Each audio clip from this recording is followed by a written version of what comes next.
नमः श्रीवर्धमानाय निर्धूतकलिलात्मने सालोकानां त्रिलोकानां यद्विद्यादर्पणाय ते।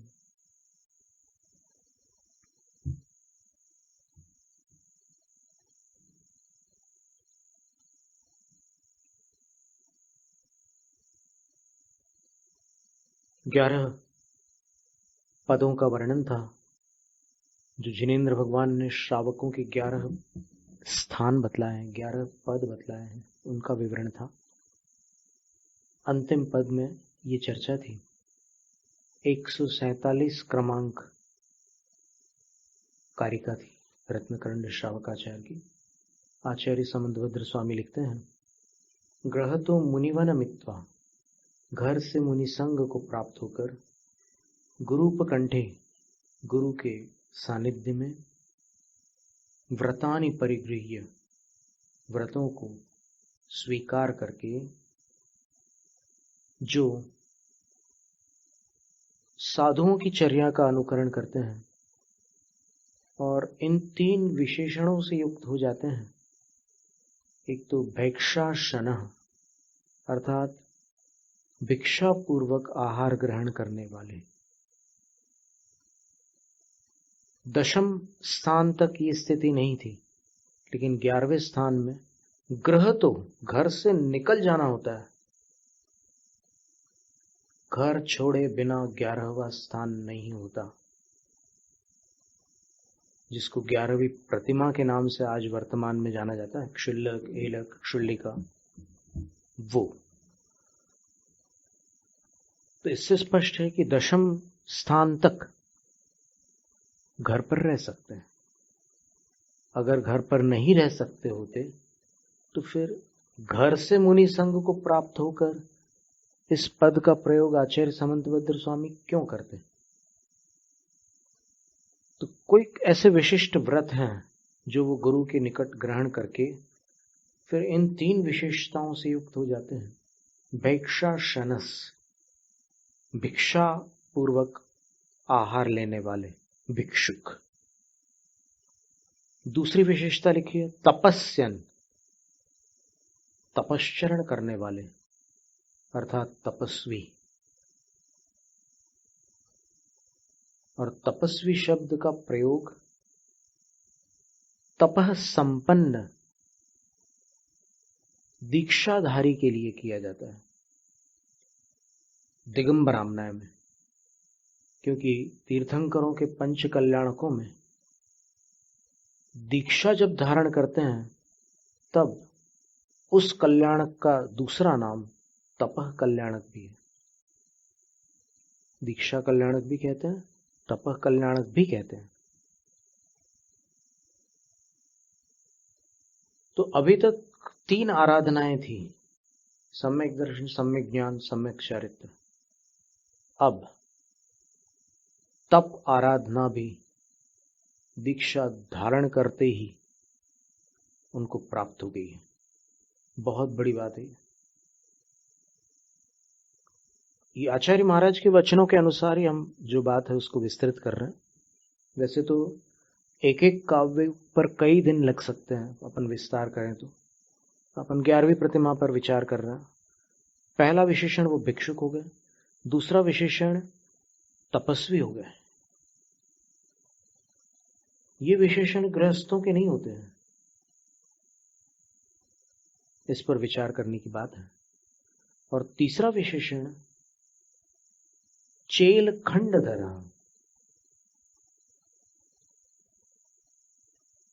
चेल का अर्थ है वस्त्र।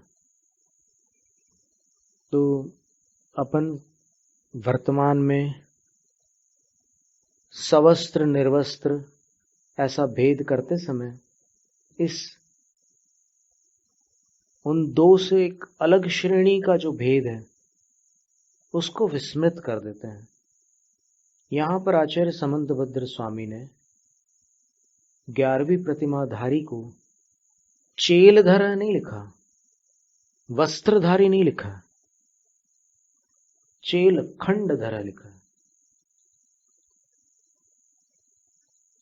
तो वस्त्र खंड को धारण करने वाले हैं, वस्त्र खंडधारी और वस्त्रधारी में अंतर है। भेद नय की अपेक्षा से अंतर है। अभेद नय से आप बात करो तो क्या है कि ये भेद नय और अभेद नय का प्रयोग आचार्यों ने चरणान योग में जहां जिस अपेक्षा से किया है, चरणान योग आज्ञा प्रधान होता है और द्रव्यान योग परीक्षा प्रधान होता है। न्याय के माध्यम से परीक्षाएं होती है, इसलिए चरण द्रव्यान योग में शंका समाधान और कई बार भिन्न मतों के प्रश्नों का भी प्रत्युत्तर दिया जाता है। पर यहां चरणान योग में जिनाज्ञा होती है, क्योंकि चरणान योग आचार पद्धति है। आचार पद्धति को धर्म कहते हैं। धर्म में शंका नहीं हो सकती, और वो विचार पद्धति है। तत्व निर्णय आदि का जो विभाग है जैन शासन में, वो विचार पद्धति है, उसको जैन दर्शन कहते हैं। तो दर्शन में दार्शनिक बन करके ऊहापोह का स्थान होता है, अवकाश होता है। धर्म में कोई प्रश्न नहीं होता है। धर्म तो जो कह दिया सो कह दिया।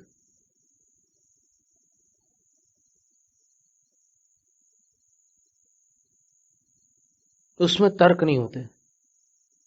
और सिद्धांत में भी जहां स्वभाव की बात करते हैं वहां तर्क नहीं चलता। जहां तर्क संभव है वहीं तर्क हो सकता है।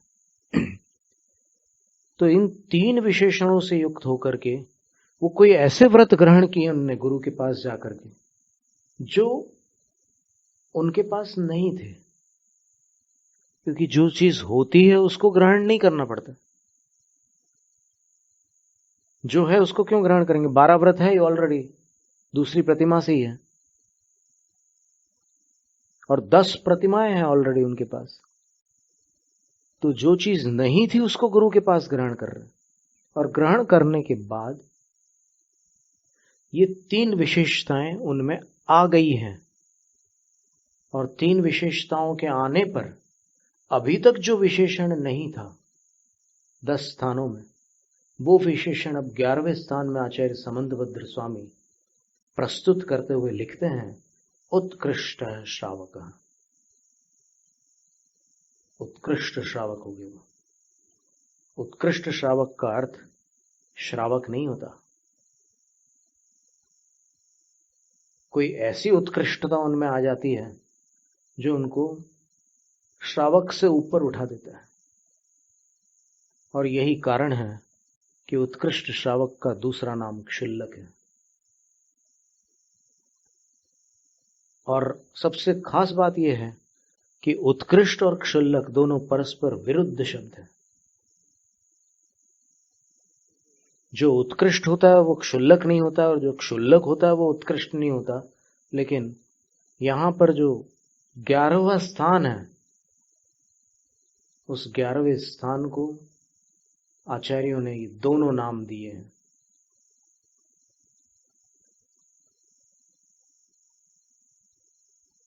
तो यहां पर चूंकि ये बात जिस काल में केवली श्रुत केवली थे, जिस काल में लोगों के अंदर समझ थी कि ये आचार पद्धति जो है इसमें ऐसी व्यवस्था है, उस व्यवस्था के अभिप्राय को लोग जानते थे।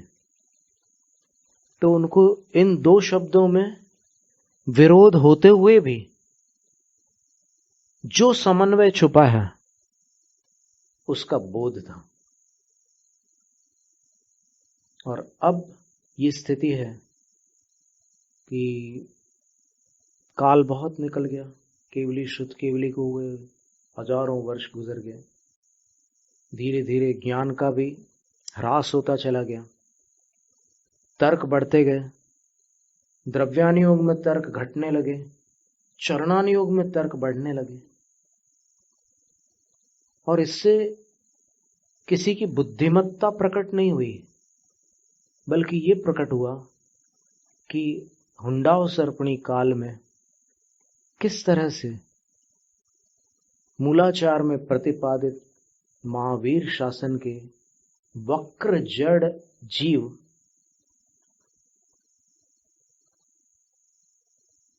अर्थ का अनर्थ कर सकते हैं, ये स्थिति सामने आई। पर तो भी जो सम्यक दृष्टि जीव हैं वो सम्यक की मर्यादा का उल्लंघन नहीं कर सकते। कभी कभी कई बातें सम्यक दृष्टियों को भी समझ में नहीं आती, लेकिन उसके विषय में कार्तिकेय अनुप्रेक्षा में एक गाथा आती है कि जो चीज समझ में नहीं आ रही वो भी यदि आगम्य है तो भले मेरी बुद्धि अल्प हो, मैं ऐसा संकल्प नहीं कर सकता कि मुझे समझ में आएगा उसी को मैं मानूंगा।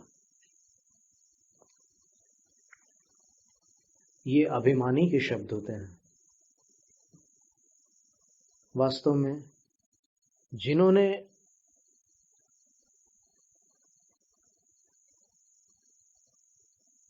आगम की रचना की है, जिन्होंने आगम की रचना की है, उन पूर्वाचार्यों के पास जितना ज्ञान था उसकी तुलना में अपन उनके चरणों की धूल भी नहीं है। कभी कभी अपनी उन्नति का भ्रम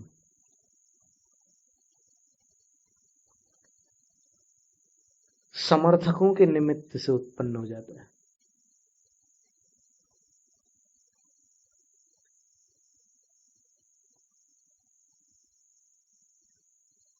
और विवेक से यदि विचार करें तो जो जिन शासन से कोसों दूर हैं उनके समर्थक यहां से भी अधिक हैं। यदि उस राशि को देखकर अपनी उन्नति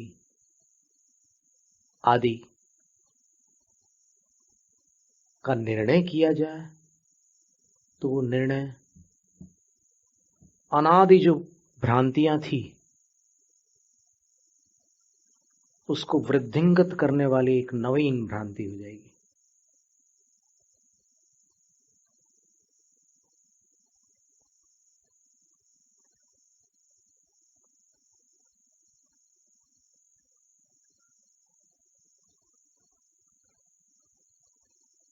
लाखों प्रशंसकों की भीड़ का कोई मूल्य नहीं होता यदि वे प्रशंसक अज्ञानी हैं। परंतु एक आलोचक जो आगम वेदता है वो अनमोल होता है, क्योंकि उसकी आलोचना भ्रम का विध्वंस कर डालती है।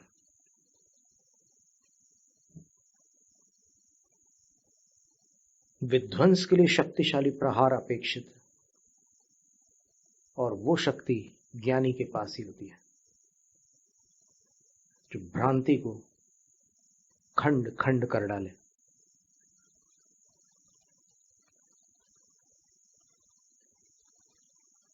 तो उत्कृष्ट होकर भी क्षुल्लक अर्थात छोटे कैसे हैं, ये प्रश्न अपना निकला था इसके स्वाध्याय के दौरान।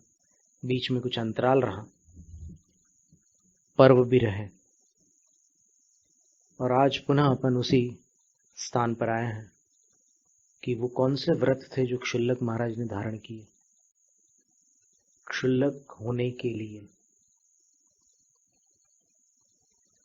और चूंकि यहां पर तपस्यन शब्द आया है तो तप को धारण करने की जो विधि होती है उसकी संज्ञा शास्त्रों में प्रसिद्ध दीक्षा है। तपस्वी दीक्षा के बिना नहीं होते। दीक्षा से संयम धारण करते हैं और तप धारण करते हैं। दीक्षा के बिना वो षट कर्म में आता है तप। वो तप गृहस्थ को तपस्वी नहीं बनाता। देव पूजा गुरु उपास्ति स्वाध्याय संयम तपः दानं चेति गृहस्थानाम षट कर्माणि दिने दिने। वो षट कर्तव्य है प्रतिदिन के, तो उसमें भी तप है, उसमें स्वाध्याय भी है। स्वाध्याय अंतरंग तप होता है। तो इसके कारण वो तपस्वी नहीं हो गया, वो अपने नित्य कर्तव्य के रूप में ऊपर जाने का एक अभ्यास कर रहा है।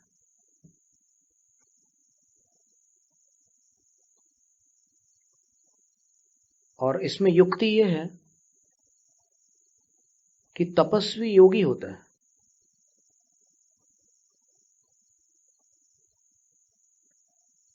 और जो गृहस्थ है वो भोगी होता है। विचार करना इस बात पर। तो भोगी योगी नहीं हो सकता, इसलिए गृहस्थ तपस्वी नहीं हो सकता। हाँ, कदाचित जब कोई ऐसी घटना हो जाती है कि उसके अंदर अनासक्ति उत्पन्न हो जाती है, उसको विवश होकर के संसार में कर्तव्य निभाने पड़ते हैं, तब वो उदासी पूर्वक अपने कर्तव्य पूर्ण करता है, अनासक्त होकर के अपने कार्य करता है। तो उसके विषय में फिर ऐसा भी उल्लेख मिलता है कि भरत जी घर में ही बैरागी। ऐसा भी कथन मिलता है कि ये तो घर में रहकर भी तपस्वी के समान है। जैसे सामायिक में कपड़े पहन करके जब गृहस्थ बैठता है तो आचार्य कहते हैं शिक्षा व्रत वाले पुरुष के लिए कि वो मुनि पर कपड़े डाले हुए हो इस तरह से बैठा हुआ है, यानी उनकी प्रशंसा इस रूप में की है। इसी तरह दिग्व्रत में भी यही बात कही, सीमांतानाम परतः स्थूलेतर पंच पाप संत्यागात।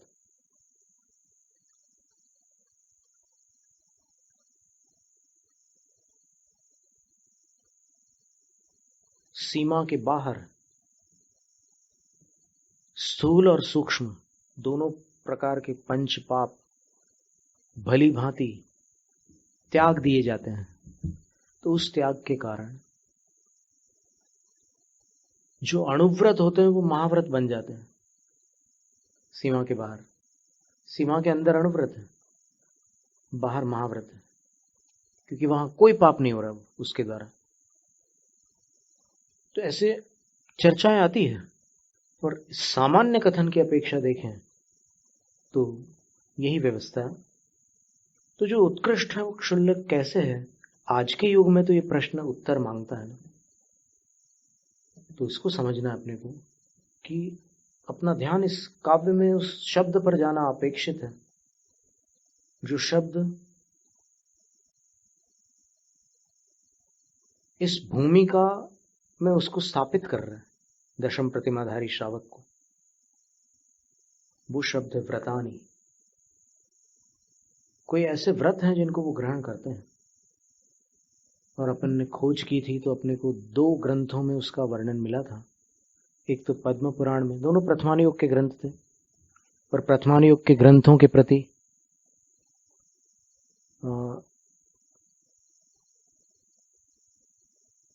पूर्ण श्रद्धा रखते हुए पूर्वाचार्यों के द्वारा विरचित उन ग्रंथों के एक एक अक्षर को स्वीकार करते हुए जो अर्थ वहां बताया उन्होंने उस पर अपन विचार करते हैं। वहां पर परम अणुव्रती कहा है शुल्लक जी को, आचार्य वीर नंदी ने। महाकवि आचार्य वीर नंदी स्वामी क्षुल्लक जी के लिए कहते हैं परमाणु व्रत धारकम, परम अणु व्रत के धारक थे। इसका अर्थ ही हुआ कि उससे पहले परम अणु व्रत नहीं थे। फिर पद्म पुराण में लिखा है उत्तम अणु व्रत के धारक थे क्षुल्लक महाराज। शब्द भेद है, अर्थ भेद तो नहीं है, क्योंकि परम का अर्थ उत्तम होता है, उत्तम का अर्थ परम होता है। तो वो जो परम अणु व्रत है वो उत्तम है, और उत्तम का पर्यायवाची उत्कृष्ट है। इसलिए उन व्रतों को धारण करने के बाद ये 11वां स्थान जो होता है उसको उत्कृष्ट श्रावक ये संज्ञा प्राप्त होती है। फिर क्षुल्लक संज्ञा जो प्राप्त हो रही है उसका भी कुछ कारण है कि वो जो उत्तम अथवा परम अणु व्रत है वो जो निचले अणु व्रत थे बाकी उससे कुछ हट करके है। अब उनकी चर्या में जो जो कार्य गृहस्थ करते थे वो कार्य अब सम्मिलित नहीं हो रहे हैं। क्षुल्लक जी की चर्या में मुनि संघ की चर्या पाली जा रही है। दिगंबर मुनिराज जो अहोरात्र 28 मूल गुणों का पालन करते हैं, कुछ उससे ही मिलती जुलती सारी की सारी चर्या क्षुल्लक जी के द्वारा पाली जाती है। तो उस अपेक्षा से विचार करें तो शास्त्रों में उसको मुनि कुमार कहा है। जैसे राजा होता है और एक राजकुमार होता है,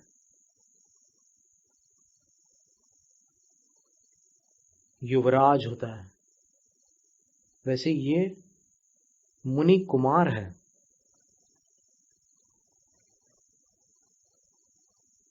देश यति शब्द भी दिया है तत्वसार की टीका में। मुनि कुमार शब्द यशस तिलक चंपू में आया है। क्षुल्लक शब्द अनेकानेक ग्रंथों में है। आचार्य कुंद स्वामी ने तो उनको साधु कहा है। तो अगर आचार्य कुंद स्वामी उनको साधु कहते हैं क्षुल्लक को, तो फिर अपने को उनके अभिप्राय को ग्रहण करना होगा। साधु शब्द से दिगंबर साधु के समकक्ष न लेकर साधुचर्या को पालने वाले पर दिगंबर मुनि से निचले स्थान पर, न्यून, उनकी श्रेणी से पृथक श्रेणी में आने वाले साधु के रूप में स्वीकार करना होगा। आचार्य कुंद स्वामी ने साधु कहाँ कहा है?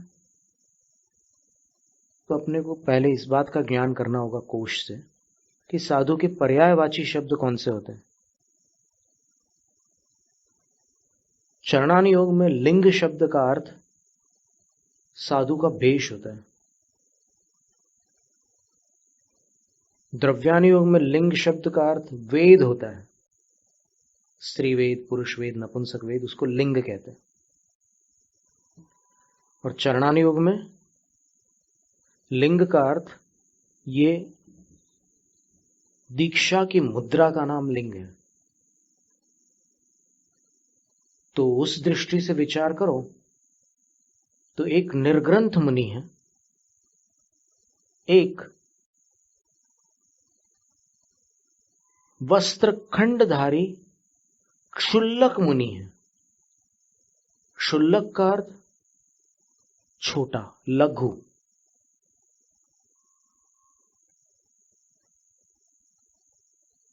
यदि इस पर किसी को आपत्ति हो तो फिर देश यति इस शब्द पर भी आपत्ति होना आवश्यक है। और मुनि कुमार ये जो आचार्यों द्वारा प्रयुक्त शब्द हैं ये भी आपत्तिजनक होंगे। पर वास्तव में ऐसा नहीं है। जिन शासन में यह जो मुद्रा है, आचार्य कुंद स्वामी कहते हैं कि ये 3 दर्शन हैं। दंसण पाहुड़ की 18वीं गाथा में आचार्य कुंद स्वामी ने लिखा है, एकम जिणस्य रूपम बीयम उक्कट्ठ सावयाणंतु अवरठियाण तय्यम चौथ पुण्य लिंग दंसणम नथी। एक तो जिनेन्द्र भगवान का रूप है, वो एक वेश हो गया, साधु वेश। दूसरा उत्कृष्ट श्रावक का वेश है, क्षुल्लक एलक धारण करते हैं वो। और अवरठियाण तय्यम, अवर यानी निचले स्थान पर स्थित जो आर्यिका है उनका वेश है। और इन वेशधारियों को, इनको वेश को लिंग कहा और लिंग धारकों को लिंगी कहा। और लिंगी का अर्थ साधु होता है। जिनलिंगी, कुलिंगी, ये शब्द प्रसिद्ध है कि नहीं?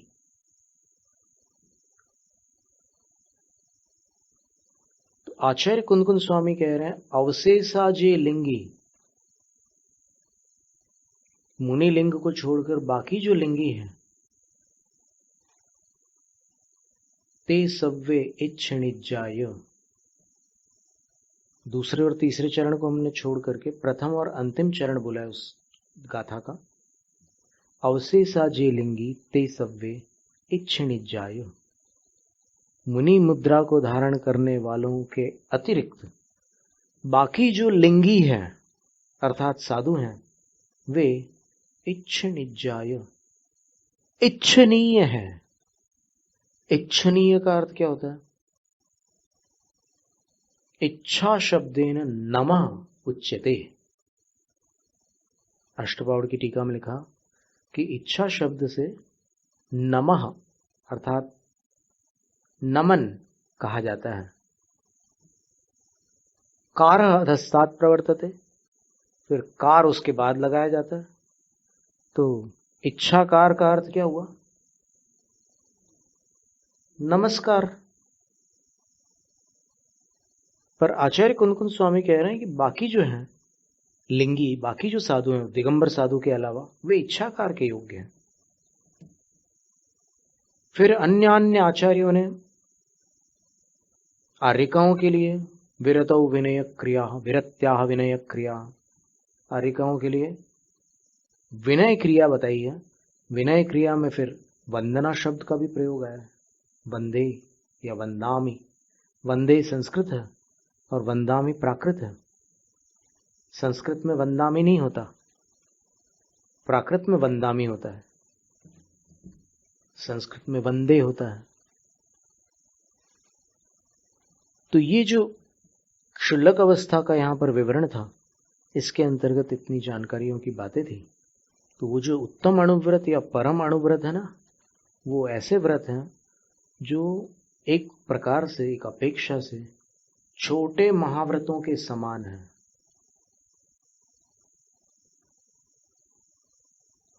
और छोटे महाव्रतों के समान होने के कारण ही क्षुल्लक महाराज जी को मुनियों की चर्या करनी पड़ती है, वरना क्यों करते? महाव्रतियों की चर्या क्षुल्लक महाराज क्यों करते? अगर वो टोटली श्रावक होते, सर्वथा श्रावक होते, तो वो साधु की चर्या क्यों करते? ये जानकारी की बात है। इसके बाद अब ग्रंथ समाप्त करते हुए आचार्य महाराज ने बड़ी सुंदर बातें लिखी। अंत में 3 काव्य हैं। तपः कुर्वन्नपि यो ह्यागमज्ञः सन्नेवं मन्यते तदा श्रेयो ज्ञाता भवतीत्याह। अब ये तप करते हुए भी देखिए, यहां फिर से आचार्य प्रभाचंद स्वामी तप की बात कर रहे हैं कि वे क्षुल्लक हो गए, तपस्यन लिख दिया आचार्य समंतभद्र स्वामी ने। तो तप करते हुए भी जो आगम को अच्छी तरह जानते हैं, तो आगम को अच्छी तरह जानते हुए ही वह श्रेष्ठ ज्ञानी बन जाते हैं। ये कहते हैं पाप मरातिर्धर्म बंधुर्जीवस्य चेति निश्चिन्वन् समयं यदि जानीते श्रेयो ज्ञाता ध्रुवं भवति।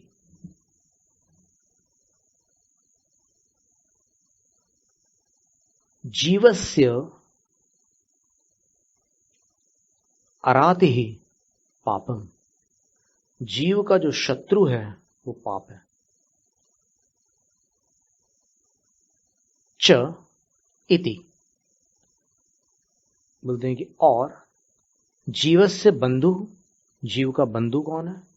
धर्मो, धर्म। जीव का शत्रु पाप है और जीव का मित्र धर्म है। इति निश्चिन्वन, ऐसा निश्चय करने वाले, यदि समयम जानीते, यदि आगम को जान लेते हैं तो ध्रुवम, नियम से, श्रेयो ज्ञाता भवति, केवल ज्ञानी बन जाते हैं।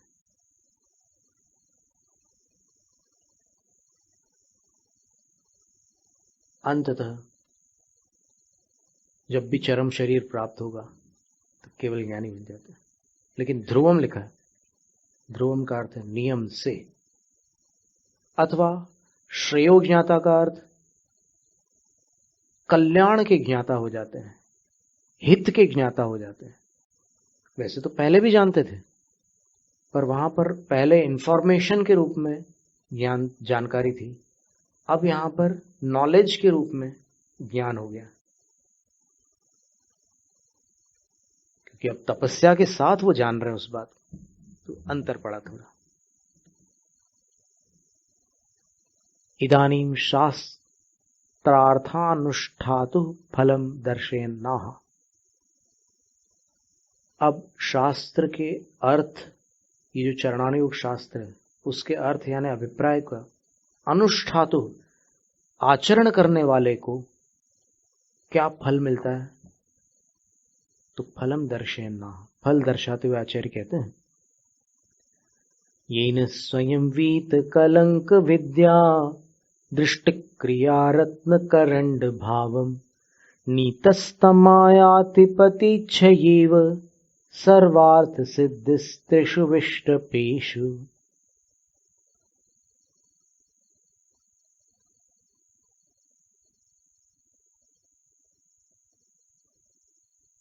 येन, जिसके द्वारा, स्वयं अर्थात अपनी आत्मा, वीत कलंक विद्या, वीत कलंक दृष्टि, वीत कलंक क्रिया रूप रत्न करंड भाव, अर्थात रत्नों का जो बॉक्स होता है, एक स्पेशल बॉक्स होता है रत्नों का, वो भाव का अर्थ वहां पर उसकी अवस्था है। तो जिसने अपने आप को, अपनी आत्मा को नीतः,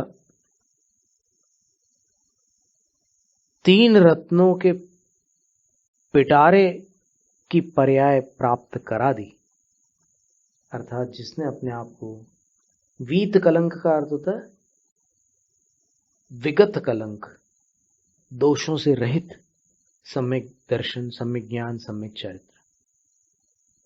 सम्यक शब्द का ही पर्यायवाची है वीत कलंक। विद्या का अर्थ ज्ञान होता है, दृष्टि का अर्थ दर्शन होता है, क्रिया का अर्थ चारित्र होता है। तो जिसने अपनी आत्मा को रत्नत्रय प्राप्त करा दिया, तम उसको त्रिषु विष्टपेषु, तीनों लोकों में, लोक का पर्यायवाची शब्द विष्टप है, तीनों लोकों में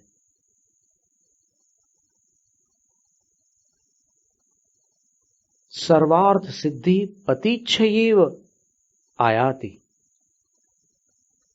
सब पुरुषार्थों की जो सिद्धि होती है वो, जैसे कोई कन्या पति की इच्छा से स्वयंवर में वरमाला डालती है, बस उसी प्रकार ये चारों पुरुषार्थों की सिद्धि उसकी पत्नी बन जाती है, जो अपनी आत्मा को रत्नत्रय से संपन्न बना लेते हैं। धर्म, अर्थ, काम, मोक्ष, ये चारों पुरुषार्थ उनको भरपूर सिद्ध होते हैं। अंतिम छंद। सुखयतु सुख भूमि कामिनं कामिनीव सुतमिव जननी मां शुद्धशीला भुनक्तु कुलमिव गुणभूषा कन्यका संपुनीता जिनपति पद पद्म प्रेक्षिणी दृष्टि लक्ष्मी।